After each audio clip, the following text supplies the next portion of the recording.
real transformation will take real time. You cannot fake it. You cannot cut through it. There is no silver bullet. And there are things you can do that make an impact right now. I'm still in a journey of finding peace all the time. I was good at hiding the pain, I was good at masking it, and in 2017 ended up going septic. Your feelings will lie to you to keep you stuck. In rehab, they call that the disease of terminal uniqueness. There are no lazy people, just people without purpose. Yeah, I think we like to complicate things because it gives us an excuse to stay stuck. I used to preach this as loud as I could. Before you say it, make sure you want to see it. We'll spend our whole lives creating a facade and propping up an image that we don't even like. A comfortable hell is more convenient than an uncomfortable heaven. People are desperate to be known, but they will settle to be seen. What do you mean when you say that?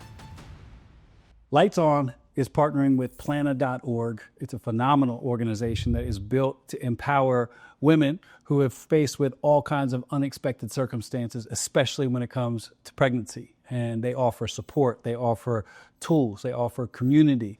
And if you wanted to know how can I immediately help somebody who really needs it, check out Plana.org today. We love them, you will too. And you can make a difference in the life of somebody today just by checking them out. Plana.org. We love y'all. If you're watching today and you are in need of a jump start, and that's a term I always use, we both have really cool old trucks, and sometimes it doesn't matter how much you love that thing, you're going to need somebody else to come alongside and jumpstart it, and you're good. Yeah. And my passion for people is to, feel a fresh injection, of life into whatever they're doing. And you've lived what seems to be multiple lives. Mm-hmm. You've been in ministry, got out. You've been an entrepreneur. You've been a coach to many. Performance mindset is one of the things you do at an elite level. What did you think your journey would take as many twists and turns as it has? No, dude, no. I am rural Oklahoma. Like, this didn't exist. This didn't exist for me growing up because I grew up in a single bedroom trailer. I didn't have, I was the kid whose house was on wheels. So my family wasn't the Chick-fil-A family. We were more like KFC, like maybe one night. What's a trailer park? No, not a trailer park. I wasn't in a park. I was just on some property. No, hold on here. Let's not church it up, dirt. So you're on a property, but in a trailer. Yeah. Which is pretty common in Oklahoma. It wasn't there was anything wrong with it or anything else. Manufactured housing is pretty prominent in rural areas. So it was just a little bit different. We didn't grow up with a whole lot. My parents divorced when I was really, really young. And so grew up in a very small Southern Baptist church where everybody's married forever and everybody knows everybody's business. And so when you don't fit that cookie cutter,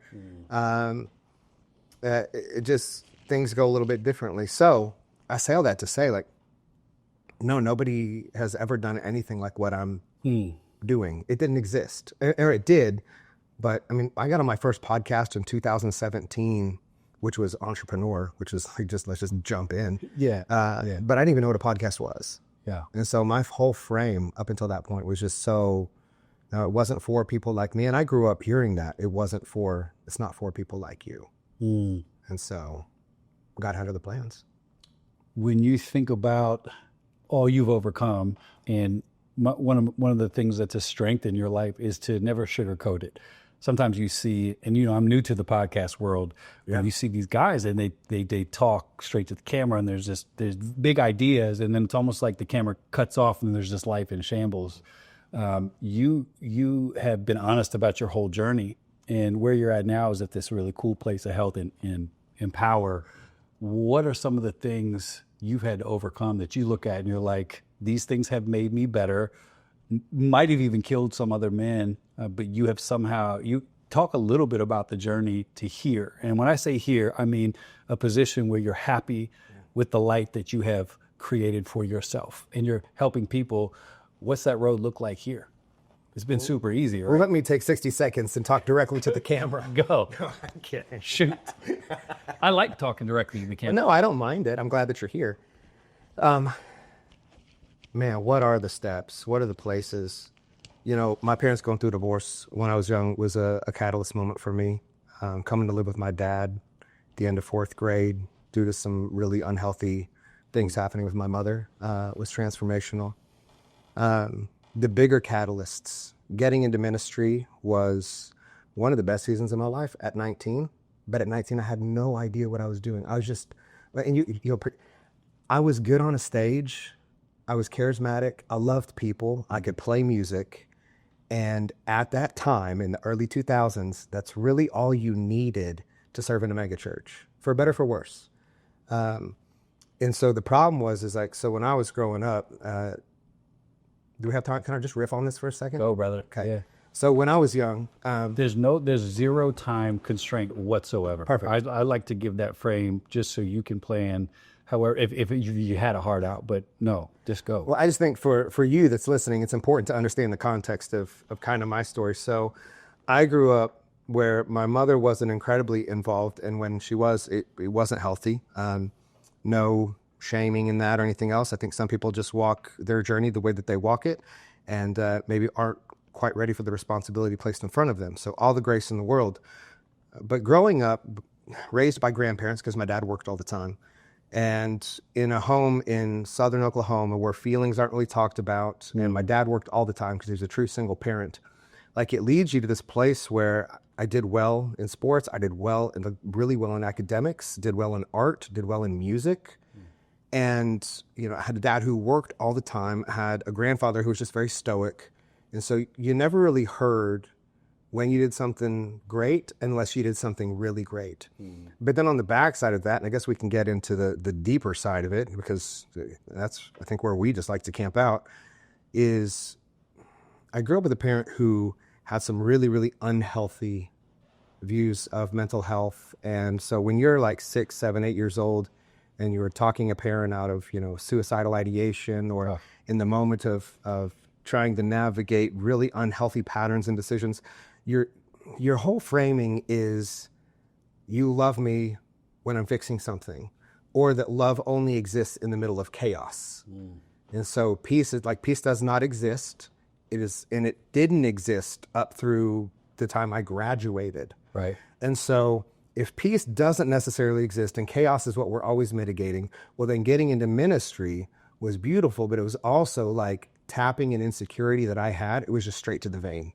So everything became affirmation, addiction, and I had not processed any of my trauma. I didn't really even understand what that meant, because it was just pray it away. Yeah. And they're just not praying hard How'd enough. that go? Right. The praying away of your trauma? Yeah. Went well. Yeah. Went really good. Yeah, it was just real spot on. Until it wasn't. And so I got really good at performing. I got really good at wearing a mask to the point where I didn't even know what the mask was anymore. And I could be anything to anyone at any time. But that was an adaptive skill that I learned to regulate being safe as a kid. And so you get into the ministry side of things. And so as we talk about what shaped me, well, the ministry was healthy in a lot of ways, because it's taught me most everything I know about communication and business. And respectfully, dude, in the 2000s, I ripped off everything you did. And I was the guy in Oklahoma wearing tank tops and leather jackets and Chelsea boots. By legacy. Come on. I'm just saying. No. It really was like I could run the role. Sure. And I was good at it. And so the problem is when you get really, really good at wearing a mask, nobody thinks there's ever a problem. Yeah. And when you're dealing with people who are hurting, a lot of times they don't have the capacity to be able to hold space for your hurt, because your role is supposed to be the one who holds the space for them. So I got involved in a few different communities. I was traveling the country, doing speaking, playing music professionally, and it was all working until it wasn't. I got married, and that pressure created more lift, and I didn't know how to have peace there. And so we just create chaos, because if we're not creating chaos, then you don't have a reason to love me, because I'm not worth loving if there's not a problem. And so then things get more peaceful. So then I start working harder at the church, because I'm serving a community that nothing was really ever good enough. If you've ever been in that position where like you feel like you're going 100 miles an hour, but it still doesn't satisfy the pain inside of you that needs to hear that you're doing a good job. And so nothing ever is a good enough job. And so that led to, well, I can't take the edge off. I'm working 18 hours a day. I'll just drink at night. That'll get it to numb down. That'll get to calm down. That'll quiet everything. Well, the problem is like that season becomes a cycle, and then that cycle becomes like a lifestyle. And in 2015, yeah, my son's mom let me know that like this just doesn't work anymore. Like this is not what I signed up for.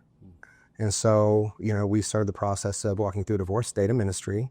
But over then that course of that year, I lost 8 family members and friends to, murder by sexual assault. 19-year-old sister was strangled to the point of unconsciousness, so held her hand as she passed. Had 3 friends in ministry commit suicide. I had a best friend take his own life, had a sister-in-law take her life, had a mentor pass in a motorcycle accident. I'm good. Everything's okay. God's got a plan. I just got to pray more. Clearly, I'm built different and God's testing me. Yeah. But you also ever get in that place where there's so much going on that it almost just feels like ringing in your ears all the time. Yeah. And all you're doing is trying to move forward to the next day and think, okay, if I can just make it through and nobody figures out who I actually am or what I actually feel, we're good. And so kept on. And I was good at hiding the pain, was good at masking it. I was a real unhealthy version of myself to a lot of the people around me. And in 2017, ended up going septic. And so body shut down from all the stress and trauma. So while you may be built different, your body isn't. And cortisol and neurochemistry and depression and anxiety and self-medicating and self-isolating, it comes to the point where my body just shut down.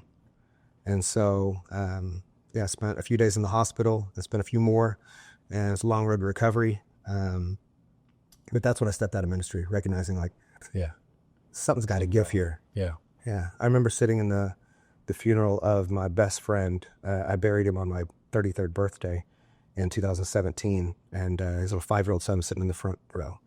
And I just stopped the service and went down and sat with him. And as I was in that hospital, I was like, who's going to sit with my son? Because this is where I'm headed. And so that not everything was healed at that point in time. That's just when I recognized this isn't working. I'm carrying a lot of traits and patterns from what I've seen, and I don't know how to get rid of those. And I don't think prayer, while it's really, really useful and important, I think this might be a little bit deeper than that. Yeah. And the problem is, like, I had gone to therapy while I was in ministry. It's tough when the leaders of the church are your therapists.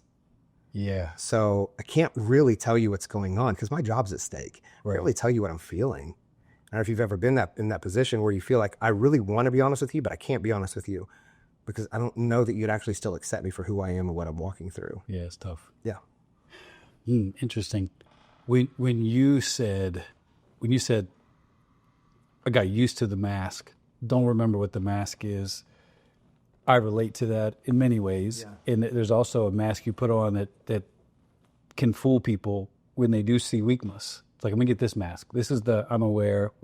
Yeah. And I got it together. And when you started to turn, how did you get a second to be able to go? Because when you wear a life of masks, which we all do, you do, I do, to varying degrees, what was that for you when you were like, this could be, like, what if I didn't put this mask on? And then all of a sudden you start turning and changing and you get help. But do you remember a moment you're like, I'm not doing this anymore? Like, yeah. So navigating through that next season wasn't perfect. And there were a lot of things I did not know how to navigate. And, again, bled on people who didn't cut me, went 180 against the church. It's their fault. Got an unhealthy relationship. And so all of these things happen. And it wasn't until I was sitting with my therapist, and I've been going to therapy for about a year. And she said, she's this little Romanian woman who, like, I just could not hide from. Yeah. And I'm very grateful that I remember I sat down the first time and I gave her the standard, how when you walk into therapy and you're like, hey, I know what I got to do here. Yeah. And then I'm going to coach you by the end of this. Right. And I got maybe 15 minutes in. Oh, yeah. And she just goes, is this what you do? And I was like, what? And she's like, this. And so she starts ripping me apart. And I'm like, oh, this is going to suck, but this is what I need. And she told me about a year in that if I do not make some very proactive changes in my life, that she could no longer see me. And that was the point. It was the point where I looked at my son and I recognized you could care less about a platform. Yeah. You could care less about a posture. You could care less about a personality. All you need from me is peace. Yeah. And so that was the journey of, and I'm still in a journey of finding peace all the time. These remnants still come. I love the people who are like, man, boom, I was delivered and I do not struggle with that anymore. I think that that's amazing. I don't have that story.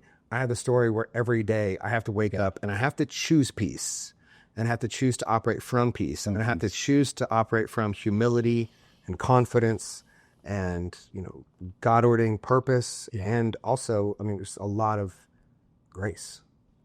You said something that I want you to pick up as you listen to this. It was thinking about your son when you're gone. Yeah. It often can be, it was an impetus for change for you. And what I'll say to anybody, that is on the fence about the work that they do. I meet a lot of men. You've met a lot of men. If you are a man or a woman for that regard, and you haven't begun to really dig deep, my question is no longer, is it the best for you? We get that you don't get that. But what if it's about the people around you? That is the beautiful other side of doing work on yourself, is that you provide a better experience for those that you love. Yeah. And if that is what gets you started, so be it. Like, don't do work for you. Fine. Don't do work for your own peace. You might have written yourself off, but do it for the kids that are around you every day. The people that you love all around you. Are they worth it? Of course they are. And then on that journey, because that's how I started. My whole journey began, I am a lost cause. Yeah. I have torn up my life. And I'm just going to get better so I can at least be the dad who effed up, but at least I'm a good dad. And that was enough for me because I've written myself off. And on that journey of healing, you start going, no, I'm actually worth something too. I'm worth more as well. And then it becomes this holistic moment where you're like, of course, the byproduct of me getting better is going to be Roman has a better dad. Laura has a better husband. I like my mirror better.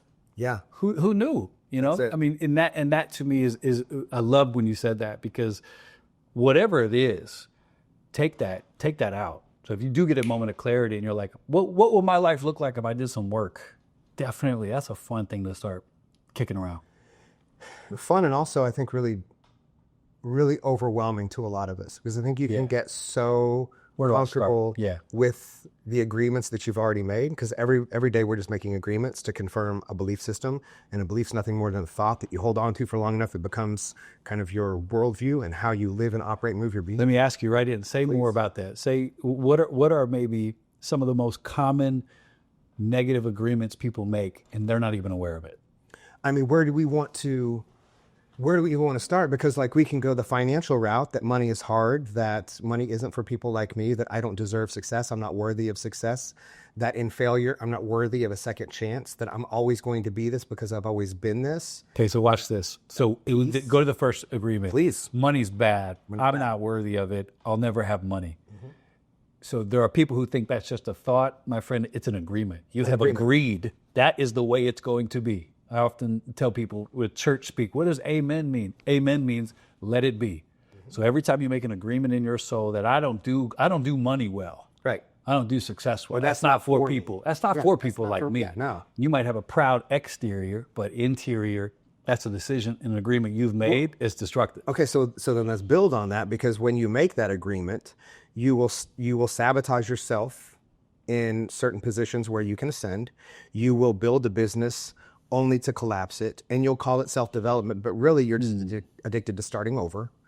You can deny putting yourself in rooms where you'll grow, because familiar and the friends that you've had for the past 20 years and the relationships you've had for the past 20 years, you've made an agreement that you're going to stay where they are, because to go above them, well, now they're going to start giving me crap at the bar, or they're going to tell me I think I'm better than them. And I don't want anybody thinking I'm better than them. That's not my frame, because the agreement that I've made is I'm not better than you. And so if I'm not better than you, then I can't make more money than you. I can't be more successful than you. Right. My marriage can't be healthier than you. So if you're going to talk about your wife, I'm going to talk about mine, even if it's not necessarily true. But the more that you make that agreement, the more then you're going to self-sabotage your marriage, because you're going to want it to be true to confirm what it is that your brain believes in the pattern that you state in front of your friends. So all of this pushes agreements and pushes agreements. Yeah. My dad didn't hug me. We're not affectionate. Men aren't affectionate. Yeah. Work is hard. Yeah. One of the agreements that I made for a long time, because my dad, worked so hard for so long, and still does, was I don't deserve, because I am just telling people about Jesus, and I'm just talking about God, and I'm just singing songs, and I'm building curriculum, and I'm hanging out with teenagers. My dad owns a feed store. My dad lugs hundreds of pounds, thousands of pounds of feed every single day on his back. Here's what I'll say to you, and I used to preach this as loud as I could. Before you say it, make sure you want to see it. Yeah. Be very careful. We're not into I'm going to speak it out. I'm going to get Rolls Royce and it shows up. I'm talking about internal dialogue. If you want to see it outside of your life, feel free to say it. But I am very slow to say things I do not want to see. I can't stand you. Well, I don't want to see that part. This day sucks, and it's going to be even worse. It's an agreement. Feel free to. I want to see something powerful in my day to day. I'm going to have a day that matters. It's different. So, worth a check. Is the stuff that you are saying, do you want to see it? If not, careful what you say. It's actually a life-changing thing, which leads me to this before you jump in there. Yeah. You and I are both fully cognizant and champion the fact that real transformation will take real time. Yes. You cannot fake it. You cannot cut through it. There is no silver bullet. That is a fact. Real transformation takes real time. And there are things you can do that make an impact right now. I like to call them jump starts. I like to call them injections. And you and I both love those as well. If we're going to do some sort of workout thing, it's like we understand, and is there a sharp, smart way to get this product quicker? And when it comes to transforming your life, with the caveat being the building block is understanding real change takes real time. And there are mindset shifts, decisions, things that you can do right away that change your life. This is one of the things, this is your wheelhouse of strength in my mind. You're one of the best I've talked to about it. Can you share some quick, absolute game-changing things that don't take 10 years? Yeah. I mean, repairing trauma, it's going to take a while. Yeah, it takes time. Rebuilding trust, if you've broken it, takes a while. If you're an addict, overcoming, fair. And what can I do? Because I don't know if you've ever sat there and as you listen to this, I do like hearing things that are, okay, 5-year plan, great. But when I hear something that is like, that can impact me tonight, I love those. Can you speak to those? So we've got a process that we walk people through, and I'd love to walk you through it if you'd allow me. So we just call it SCALE. So it's something that I developed and something that we walk through every single quarter when we have live events. We actually have a process that we're coming out with that will make it accessible to anyone at any time. So you think of SCALE as an acronym. So S is shift your mindset. What I want you to do, it's very pragmatic. Just take captive the thoughts that you have that are shaping beliefs, that are creating actions, that are confirming identity. So what are you doing on a daily basis? Audit your time, audit your actions, audit your thoughts. Why? So every day we're choosing, right? So you're setting a standard every day. It may be a standard that you want to set. It may not be a standard that you want to set. But every day you're setting a standard. So with SCALE, S, shift your mindset. What do I actually want to believe to be true? And in order for that to be a reality, you have to understand first what it is that you are choosing to believe and where it's not producing fruit. And that's a thing we focus on, is like, what's actually producing the fruit that you want to eat from, or that you want your kids to eat from, that you want your spouse to eat from. So S, shift your mindset. C, choose a new belief. So what does that mean? Well, some things you're believing, they may be true to you, but they're not true universally. So for you to believe certain things about yourself, what they've done is they've confirmed something in you to create a paradigm that justifies what your brain feels it deserves. Not what you want, but what your brain thinks you deserve and what you feel you deserve on a subconscious level, right? So we have to create a new belief system, okay? So we have shift, we have create, then we have A, which is aligned with truth. There's 1,000 truths out there that are relative. I believe in one truth, and that is the truth of the Bible. That is the truth of the living God. That is the truth of Jesus Christ. That is my particular worldview. Whatever yours is, whatever you're working through, cool. But we align to truth, okay? So where does it stack up against Scripture? When Jesus was tempted in the desert, it wasn't worship songs that the enemy was tempting him with. It was Scripture. So you better make sure that you read the parts that you don't highlight, because that's probably where you're going to be attacked the most. Also, caveat, let's not call spiritual warfare what is actually just emotional avoidance. L, lead with energy. What that means is, again, you don't want my platform. What you want is my peace. So we have to recognize that every day we're leading with an energy, and it's exactly what you said. Beautiful. What am I framing my day around? Am I waking up? Case in point, when you speak over yourself, something scripturally that I find very, very interesting. We always say affirmations, right? We always speak I am statements, and why those are so important. And what I've learned in my own life and studying the life of Jesus is Jesus only ever spoke in I am statements. It was never, I will one day be the Son of God. You are correct, brother. Because to speak, I will one day be, what are you telling your subconscious? I am not yet now. Right. And so in doing that, what you're actually telling your brain is stay where we are, because I don't want to learn new patterns. I'm busy breathing and pumping blood and trying to figure out why Cody looks so much like Brad Pitt. It's like a crazy thing that we're always doing. Yeah. You know? And then E, execute with integrity. You got to have a map. You have to have a plan. So if you're going to get rid of one habit, you have to replace it with another habit. You have to, if you're getting rid of one friendship, you need to replace it with a healthier friendship. And so we have to execute every single day with integrity, regardless of how you feel about it, because your feelings will lie to you to keep you stuck. Yeah. Which is why accountability and fraternity and deep fellowship is so important with qualified individuals in your life. Not everybody that speaks into your life deserves the microphone, and not every criticism is qualified. So make sure that you weigh the voices against what it is that you say that you want and the fruit of their own life. Yeah. So. Yeah. That's beautiful. It's powerful. I think here's a great way to check where you're at with this. And this is something you can use if you want to find out what's really going on inside of you, how quick is your trigger? Yeah. So there's some people who, if they get one piece of bad news, one criticism, or somebody says something to you that hits you sideways, the reaction is quick and it is swift. That is a sign that you are not doing a great job yourself of being the biggest cheerleader, the biggest encourager, the biggest coach. Because if you are overflowing with things that you have put in your own soul, very difficult for somebody else to get me out of my zone, my frame where I want to be. I had to stop playing basketball for a while because I thought I was doing great, thought I felt good emotionally, and I went and played ball.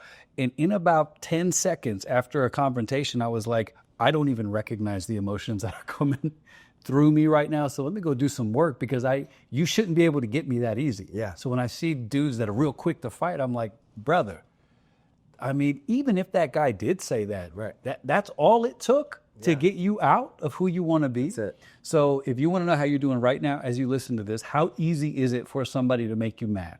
How easy is it for someone to make you feel discouraged? If you're feeling up, how quick do you go down? To me, that is my quickest meter of whether I need to go back to work and dig into something, or if I'm okay, I'm going to keep on doing what I'm doing because it's working. It's a great meter. So check it in your life this week. How easy is it to get me out of who I want to be, the best version of me? Does it take just a little pull, a little push, a little criticism?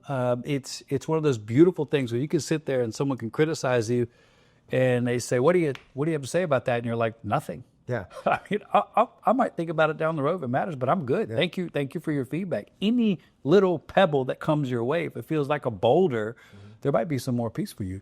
Well, it's that central nervous system regulation. Yeah. So it's recognizing, where am I getting short of breath? Where's my heart rate elevating? Yeah. Where am I giving you permission to create doubt in my own life about who I am and what God's doing? Yeah. And why am I giving you permission? And why is it hitting so deep? And I feel like sometimes that can happen because there's a hint of truth to it. And if there's a hint of truth, that creates a real visceral response. Yeah. Because for most of us, I mean, we're desperate to be known. We'll settle for being seen. And so if you know me and if you catch me like that, but for me, it's always an invitation to say, ooh, I wonder why you feel that way. Beautiful. I wonder what is creating that narrative for you. If it's something to do with me, if I've done something to offend you or wound you unintentionally. Yeah. Or did you get some bad information? Right. And is it rubbing up against something that's involved in your life? I find like the people that are loudest, in critique typically don't even know you personally. Yeah.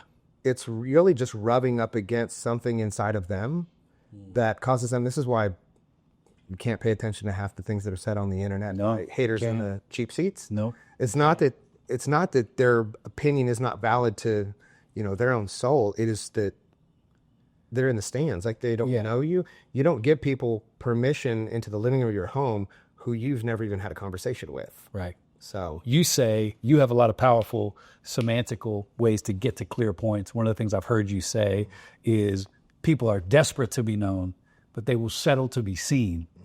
When I heard you say that, I thought, man, there's some power in that. Can you speak to where that comes from or talk around that? Sure. So, think about even just the circles that we've occupied. So think about the levels of success, right? I would assume, and I'll just talk about you. Sure. Well, in the midst of everything that's going on, I'm sure there was a desperation in some ways to somebody just find me, somebody, I just need off this. I don't care if it kills me. I just can't do this anymore.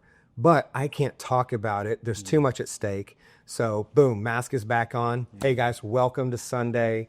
You can see me, but you can't know me. And there's a deep rooted, especially just for men, I work primarily with men, there's a deep rooted fear of not being enough. And there's a deep rooted fear that any way of disappointing people goes back to being kids and when we disappointed our parents or we disappointed a teacher or a coach. Wow. And we gain a lot of our value from what it is that we do and how we show up and how we perform and how we put on the persona and who's got the bigger, badder car, who's got the bigger, badder house, and who's got the bigger, badder bank accounts, and who's got the better watch on the flex, and who's got all these things. And so I want you to see me as really impressive, because if you see me as impressive, then we can just talk about the impressive things. Yeah. But if I show up just as me, you would not want the train wreck that is my life. So I'm just going to keep you. I want you to hold my hand through this, right? And I think we, as men, I think we talk about that. But I want you to hold me in this moment, right? Yeah. But I don't even know how to do that because I was never taught how to do that. Right. So all I can do is prove to you. And so then you got Richard Rohr who says that true spiritual contentment is when there's nothing to prove, hide, or protect. I think I shared that with you early on in our friendship. Yeah, I love that. Because I think that's the sweet spot. That's where people find someone not only that they can follow, but they can align with and say, not only do you see me, you get it. Yeah, nothing to prove, nothing to hide, nothing to protect. And that to me, and we know I love doing life with people. And as you listen to this, you can absolutely resonate to, you don't have to admit to it out loud, but to think that someone knows you. And it can be a very scary proposition to even understand that being seen is different than being known. Yeah. There are people who would, in the role that I've had in my life as a public profile type person, people like, I know you. And I say, you don't know me at all. No. You see me in a certain way, but to know. Even on this side of the tracks, people are like, I know. You don't know. You don't know the journey. You don't know the fight. You don't know the fall. You don't know you don't know. And to allow people to know you is what I was never really able to do. Yeah. And that's on nobody but me. And you can put that off on other people, but if nobody knows you, I've heard people say it in a victim, like, nobody knows me. Are you ready to face the music? That's on you. Yeah. Well, I tried to let somebody know me and they betrayed me. Try again. Well, I'm afraid that if I face your fear, it's worse to be seen and not known than to be known and have somebody make a judgment about it. At least they're judging you. Right. The worst is being judged about a facade. You're like, and the worst is I lost on every front. We'll spend our whole lives creating a facade and propping up an image that we don't even like. Yeah. And that's the real dissonance is when you sit in the mirror and you're like, I don't even know you. I don't even know this guy. Right, I don't even want to know you. Yeah, yeah. And so, but we just got to keep the dog and pony show up, and we got to keep things moving along. So I think we talk about why do I believe most men and women, but again working with men specifically, why do we have such a lack of follow through on purpose when you don't have community and accountability? And they say that a man without purpose is a ship without a rudder. Yeah. I believe, and this is something that's relatively new for me, but looking at how fast, because I'm, on the board of an energy company and I'm over our AI integrations. And so we're building technologies that don't even exist yet. It's a very, very interesting time to be alive.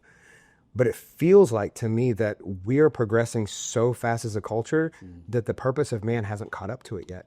Yeah. And so there's a gap. And so men are left with like the things that used to bring them life don't anymore. The things that used to have security do not anymore.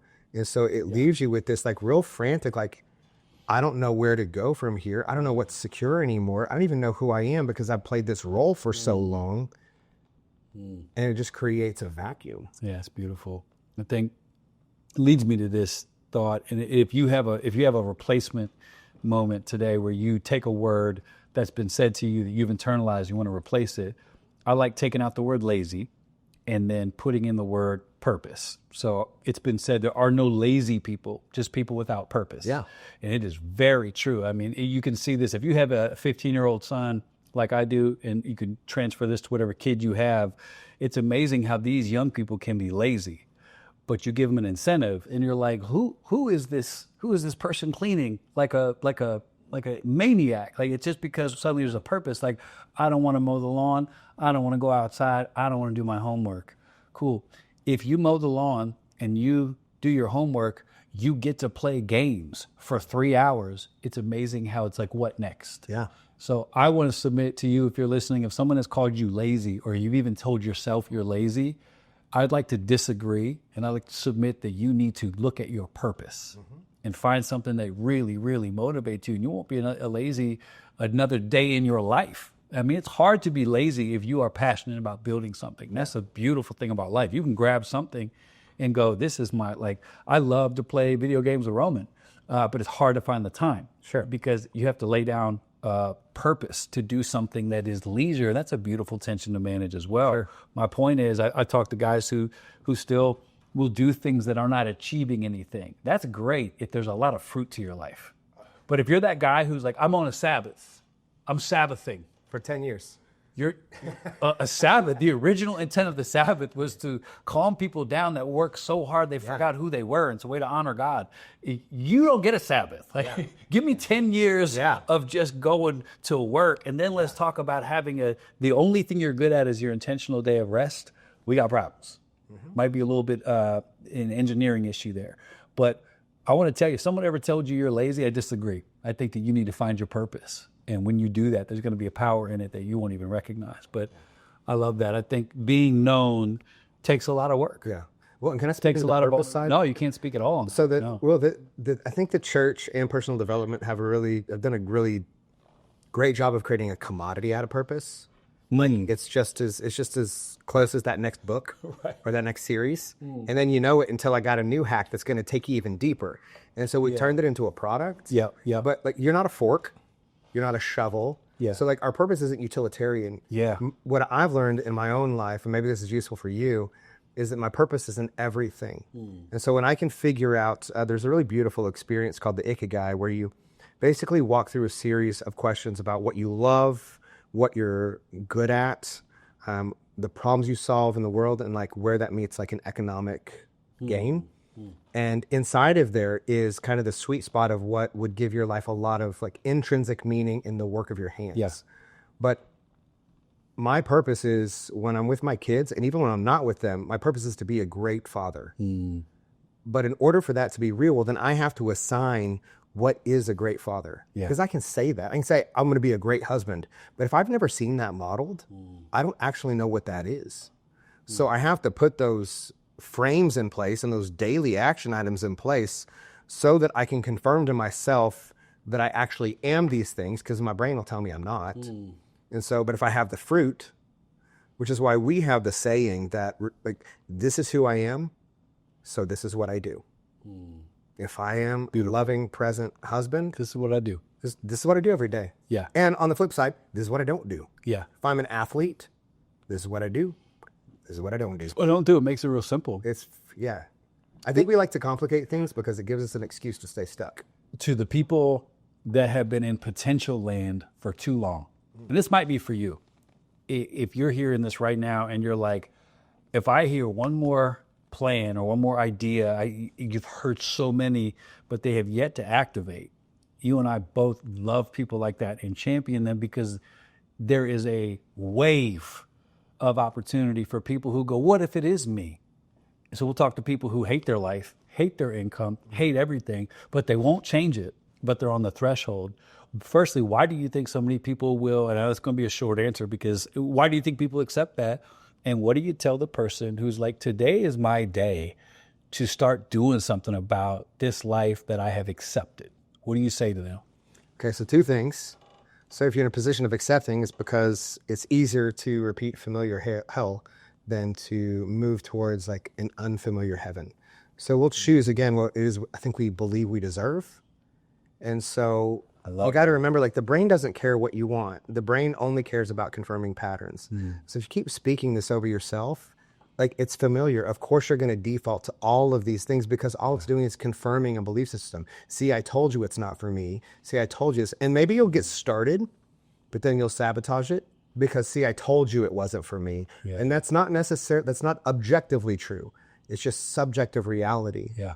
And so we have to, one, recognize, like, if I have all of these issues in my life that I perceive, and I'm the common denominator of all of them, then where am I making agreements that are confirming all of this? And be really honest, like, do you still want that? Because some people, they would rather have that because it's right. It's conditioned so much of their lifestyle that to shift it would uproot everything. Yeah. And so it's like, I'll just stay stuck because it's not what I want, but at least I know what these wounds feel like. Yeah. Yeah. And I don't have to go try to succeed because sometimes it's not even about the fear of failure. Because if you're anything like me, like, I've failed plenty of times, and I got that, and I can fail fast. We have a PhD. Listen, bro. But what it is like, what if I succeed? What if this actually works? I love that. Who do I have to become? What do I have to lay down? Where can I not hide anymore? What's going to be found out? What am I scared of? Who am I scared of? Like, and then if I do it, it does go well, and then what am I responsible for? And then what if things shift? And then what if it's not easy anymore? And so I find that so much of growth in any area isn't necessarily the thing in and of itself. You want to get in shape, don't eat like a jerk and go to the gym. Respectfully, like, there's other things that can go on, I understand, but like, it's a very simple process. So much of this is more like central nervous system. Yeah. And choosing that you actually, like, not only want to be someone different, but you will commit to the discomfort required to become someone different and to become a new version. And it's going to align you with certain people. It is going to separate you from certain people. It is going to separate you from stories. You're going to have to give forgiveness and grace to people. And I think for some, like, I can say that, but if you're like tensed up right now, just also have you consider that accountability that isn't asked for always feels like a threat. So if you're feeling threatened, like, if you're feeling like, well, you just don't know me, you don't know my story. I don't, but I do know people, and I do know human, like, tendencies. And if you're feeling this way, we've not met, you don't know me. Why am I creating friction for you rather than just being open to saying, like, ooh, maybe it is me? So, I'll give you another cheat sheet as you listen to this.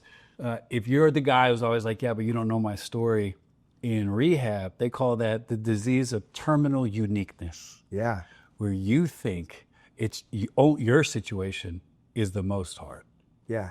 Nobody's ever walked in your shoes. Yeah. And then you sit in a circle at a rehab center and your story's so not special, you're like, dang it, these are problems I could have fixed, because you tell yourself, like, nobody gets it. That guy doesn't get it. She doesn't get me. No, you might not be getting you. Yeah. Your story is not that unique. It's special and it's dynamic and it's awesome. But when I started to unpack the torrent of pain that I felt, I was like, no one's going to get this. And I sat across from people who were like, get it? I'm like, no, you don't understand. No, I do understand. I get it. Well, because if you get it, that means it's solvable.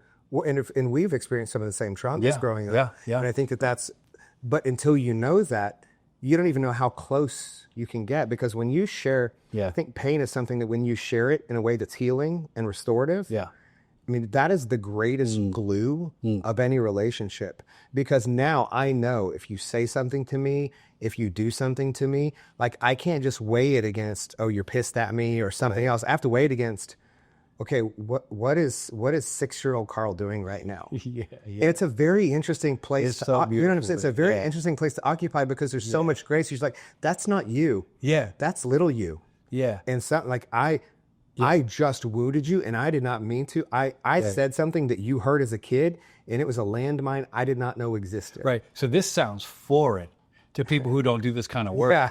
And that's otherworldly, sensitive men stuff. Yeah. I'm going to propose to you that you are so far behind in the wrong game that we're talking about what I believe to be baseline level humanity, which is to know somebody well enough to be able to factor in where they might need a little bit more grace. And it's a game changer. You do the work, and I'm not saying you ever arrive, because I think there's just layers. It's like an onion.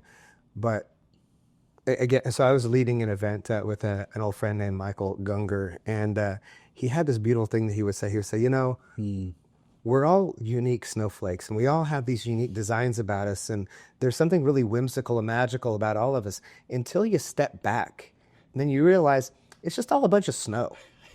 So I love that. There's a pain that we all occupy, some of us to a greater degree of trauma. Yeah. But also, like, let's not minimize that trauma doesn't have to look like aggressive abuse. Trauma doesn't have to look like severe neglect. Yeah. Trauma occupies in a lot of different ways. And just because it may not read as the trauma that gets picked to come up on stage and talk about your transformation because you had a healthy upbringing and you had healthy parents and it doesn't mean that trauma doesn't still exist in your life. Yeah. And it can bond us if you'll get comfortable that it exists, but it doesn't define you. It's beautiful. I think I feel a lean towards it's a reminder where this might help somebody's frame. Make sure you don't get caught in that terrible valley of right intent, wrong activity. So there's this, another way to say it is, don't focus on what you're doing more than you're focused on who you're being. Most people will hear a podcast. Maybe you've been a victim of this. I'm sure I have in my life at times where you want to fix a problem and you try to get a quick answer and like, I'm going to do this to change that. Let me rebudget my money. That's what I'm going to do. I'm going to rebudget my money. Well, you still think poorly about your ability to create wealth. Yeah. This is temporary. Much like I go to the gym for 20 minutes max. And you know this, we go to the same gym. I'm in and out. Other people do it longer. But my greatest pet peeve in the gym is I use a machine where it's the crunch machine where you weight it, whatever. It happens to be the machine frequented by the people who actually just love to sit down at the gym. I was going to say, I've never used that Oh machine. my gosh, it's rarely open. Yeah. And here's why. Because people, their intent, I want to work on my core, right? But it's always the people who are 50 to 60 pounds, probably over what is an ideal healthy weight. And they'll sit there and do 4 sets of stomach crunches with weights. Yeah. Because they're like him, I want to get in shape. What you don't understand is that you have to do something about what covers the muscles you're working. Sure. So really what you're doing is actually going to make you worse. And I feel like telling people, I'm that old guy now, there's a limit, time limit on Yeah. Because you're sitting there and then they look at their phone for 10 minutes, wipe off, call a couple people, and then do a couple more crunches. And they're like, did my core workout? You didn't do your core workout whatsoever. You probably pulled your forearms and a little bit of your quads. Yeah. You didn't do anything here because this is about food. Yeah. You can sit there all day and you can do crunches all day. And unless you change the way that you think about food, you are involved in a very fruitless endeavor. Such is life. When you get a great idea and your heart is right, but the aim is wrong. Maybe this week, focus less on what you're doing. Take a second, do an inventory on who you're becoming. That's going to do more for what you're doing than any sort of intensive program about changing an act. Got to change a thought first. And I think that's it's a beautiful angle for people that are desperate to change. Yeah. It's harder work. So for that person who's sitting there doing the leg crunches for 77 hours, it's a lot harder to go home and cook chicken, eat broccoli, put an alarm on that thing, lock up your pantry. So when at midnight your body says you're hungry, you go, my body's not hungry. It's got all that it needs. That's my blood sugar. It's much harder to do that than it is to leave the gym. Did my 4 sets on the Conor McGregor crunch machine. Hard work is harder. Bombshell. Well, but it's better. But it's better. But it's, again, with anything, it's easier to create a front-facing habit than to do the hard work of an internal shift. Right. So it's easier for me to go to the gym Great. and push some things around a little bit and not change any of my identity or habits, because what that actually does is that will simply confirm, see, I told you it's just harder for me. My body's just not wired like this. This is hereditary. It's my family. It's just how we've always been. The same way that you'll get into business, and again, I'm going to budget better. Okay, but if you don't feel worthy of success, you're going to cap yourself at what you can do. You're going to continue playing small, and you're going to wonder why it's not growing. Right. But really, it's because you don't feel you deserve to grow, because it's not for people like you. So you can get really, really great at budgeting, but if you're not making any more money, it's going to be a pretty stale conversation pretty quick. Yeah. So it's really well said. It's like your wife keeps telling you that she just wants to be with you, and just like, I wish you were more available. What that doesn't mean is I just want you to talk all the time. What it means is, like, can you hold emotional space for me? Yeah. Not just, I get you're getting me flowers. External. Appreciate looks that. good. Like, let me take a picture and post it. Come on. I'm the husband of the year. Okay, but you're not talking to, I never asked for this. Right. I needed this, but it's so hard for us emotionally to, like, just sit and listen without solving the problem. Because as men, we like to solve things, and marriage is tricky because it's the one conversation you have with another human being that you actually don't want to solve the problem. That's the problem. It is so true. And the longer you're married, the more that resonates. I love the way you think. I love the way you live. It's consistent, and that's what's special. I think one thing that you and I relate to, and you said it earlier, like, you've been through failure, and you and I don't think about failure the same way as most people. No. And it's a huge distinction. And I think if you're listening, lean in right now, because you will come across failure in your life. How you hold it will determine the rest of your life. So for me, to one person, that's that guy who failed in A, B, and C. I cannot control the story you want to have about me. Me, I'm the guy who went through some very difficult chapters that have made me better. Yeah. Wouldn't change it for the world. Yeah. It's the same scenario, different semantics. One has power, one has shame. And in that way, we've been through a lot. Our 2 shared stories would be a lot. Do you remember a distinct moment where you had to make a decision to say, this looks like a failure, but I'm going to flip that thing and I'm going to use it as fuel to change my life? Can you remember a moment you had to do that? I mean, just co-parenting with my son's mom. I grew up, my parents have never had a conversation that I've heard, that we've never had dinner together, not been in the same room together. Her biological father left when she was an infant. Her husband, his dad left as well. So none of us, like that, it would be very easy to carry on that story. It'd be very easy to perpetuate. This is what we've known. This is what it looks like. I have to hate you. Somebody has to be a victim here, and somebody has to be a villain. And I just recognize, like, I think we all did. Like, if we don't transform this trauma, we are going to transmit it to our kids. Yeah. And, there have been several micro moments of that. Again, I've experienced my fair share of failure.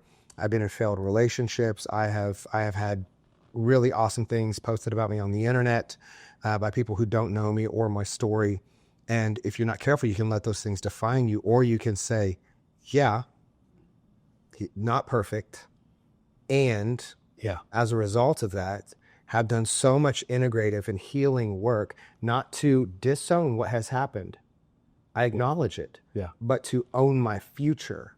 Because if failure is an assignment of identity, I don't move forward. But if failure is nothing more than feedback, and failure is one of our greatest teachers, because it says, hey, this didn't work. Yeah. And the problem is when we recognize failure as an assignment of identity, you keep staying in broken relationships and you keep staying in broken patterns. Yeah, I love that. Because that's just who you are. But if it's feedback, now I get to take control, and through the grace of God and restoration to say, that's not actually the outcome I want, and that's not the outcome that my family or my potential or my salvation deserve. When you get a chance to talk to somebody who's on the edge of just vanishing, and the older I get, the more I can see it in a man's eyes, that he's on that threshold of, I'm so disappointed and I'm so frustrated with my life that I might just kind of fade off and become that guy. And sometimes even I have the opportunity to grab somebody like that and be like, hell no. Yeah. Like, there's so much in you. Yeah. Can you speak to that situation for a moment, as we just somebody who's on that, like, I don't know, I want to do this, I want to step out. What would happen if I started a business? What would happen if I went back to school? What would happen if I just shared an idea? What would happen if I did try to create another revenue stream? What would happen if I did get up again? And it's that hesitancy. And what do you say to the guy who's dancing on the line of who he could become, or the girl who's listening and she's thinking about who she might be and it's exciting, but that old thing pulls back? Like, what do you say to people in that tension? Yeah.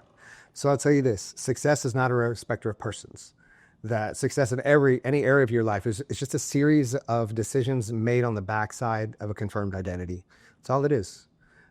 There's no one person that has a secret sauce to being successful all the time, other than they just have a radical belief in themselves based on a spiritual belief and based on the fruit of the backside of the decisions that they continue to make.